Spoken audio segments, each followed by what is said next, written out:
বাংলাদেশ স্বাধীনতা অর্জন করার ২ বছরেরও বেশি সময় পর ১৯৭৪ সালের ২২শে ফেব্রুয়ারি আনুষ্ঠানিকভাবে দেশটির অস্তিত্ব স্বীকার করে নিয়েছিল পাকিস্তান।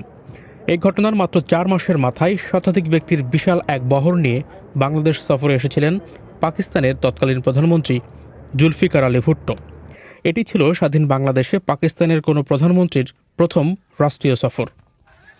ভুট্টোর সফরকে কেন্দ্র করে তখন বাংলাদেশের মানুষের মধ্যে মিশ্র প্রতিক্রিয়া যেমন দেখা গিয়েছিল, তেমনি ঘটেছিল নাটকীয় নানান ঘটনা।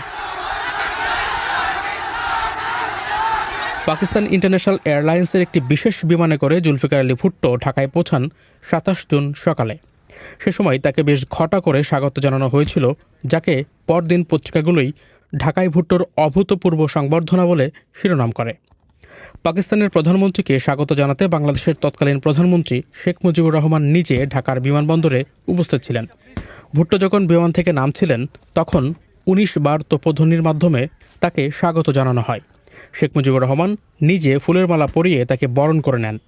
বিমানবন্দরে ভুট্টোকে বাংলাদেশের সশস্ত্র বাহিনীর সদস্যরা গার্ড অব অনার প্রদান করেন। কূটনৈতিক শিষ্টাচার মেনে পাকিস্তানের জাতীয় পতাকা উত্তোলনের পাশাপাশি বাজানো হয় দেশটির জাতীয় সঙ্গীত। ভুট্টোকে স্বাগত জানাতে বিমানবন্দরের বাইরে অসংখ্য মানুষ সেদিন জড়ো হয়েছিল।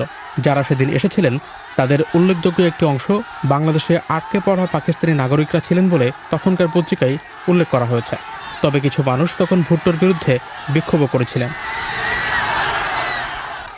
পাকিস্তানের প্রধানমন্ত্রী বাংলাদেশে আসার পর ২৭ জুন রাতে তার সম্মানে বঙ্গভবনে নৈশভোজের আয়োজন করেন বাংলাদেশের তৎকালীন প্রধানমন্ত্রী শেখ মুজিবুর রহমান। সেই নৈশভোজে দুই দেশের প্রধানমন্ত্রীর বক্তব্য নিয়ে পরদিন পত্রিকাগুলো বড় বড় শিরোনাম করে, যেখানে বিদ্বেষ ও তিক্ততা ভুলে গিয়ে নতুন অধ্যায়ের সূচনা করার জন্য পাকিস্তানের প্রধানমন্ত্রীর প্রতি আহ্বান জানান বাংলাদেশের প্রধানমন্ত্রী শেখ মুজিবুর রহমান। এছাড়া অবিভক্ত পাকিস্তানের দায় ও সম্পদের বন্টন, বাংলাদেশে আটকে পড়া পাকিস্তানি নাগরিকদের প্রত্যাবাসন সহ বেশ কিছু সমস্যার সমাধানের বিষয়ে জোর দেন তিনি।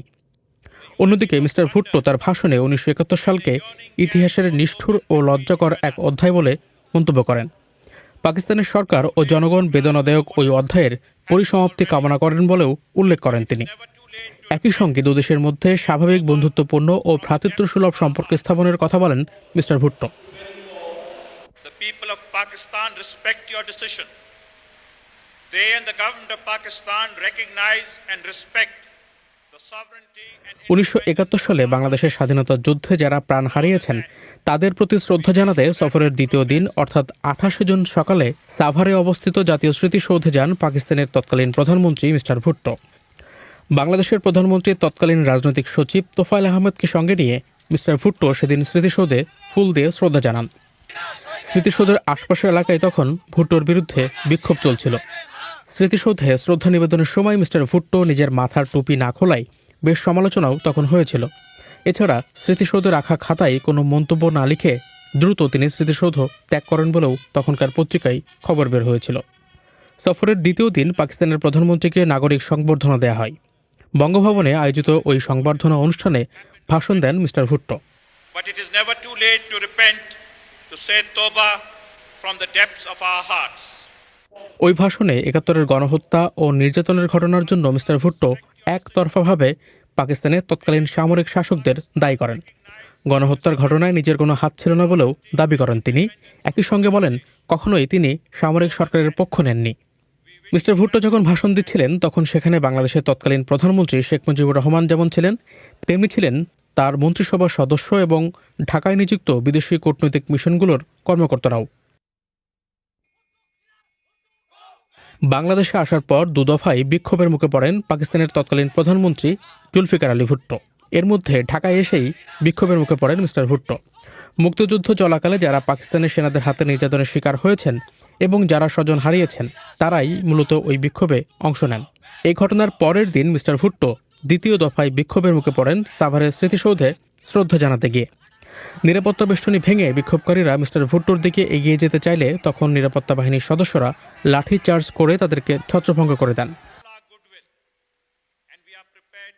পাকিস্তানের প্রধানমন্ত্রীর বাংলাদেশের ৩ দিনের রাষ্ট্রীয় সফরের প্রধান লক্ষ্য ছিল দুদেশের মধ্যকার অমীমাংসিত সমস্যার সমাধান করা এবং সম্পর্ক স্বাভাবিক করা। এক্ষেত্রে অবিভক্ত পাকিস্তানের দায় ও সম্পদের বণ্টন এবং বাংলাদেশে আটকে পড়া পাকিস্তানি নাগরিকদের প্রত্যাবাসনের বিষয়টি অত্যন্ত গুরুত্বের সঙ্গে তুলে ধরে আসছিল বাংলাদেশ। মিস্টার ভুট্টো বাংলাদেশের মাটিতে পা রাখার পর বিষয়টা নিয়ে তার সঙ্গে দফায় দফায় বৈঠকও করেন শেখ মুজিবুর রহমান, কিন্তু বিষয়গুলো নিয়ে তারা শেষ পর্যন্ত ঐক্যমতে পৌঁছাতে না পারায় আলোচনা ব্যর্থ হয়। বিশেষ করে সম্পদের দায় ও বণ্টন প্রশ্নে পাকিস্তান অযৌক্তিক মনোভাব প্রকাশ করার কারণে আলোচনা ভেস্তে গেছে বলে তখন সাংবাদিকদের জানিয়েছিলেন বাংলাদেশের তৎকালীন পররাষ্ট্রমন্ত্রী ডক্টর কামাল হোসেন।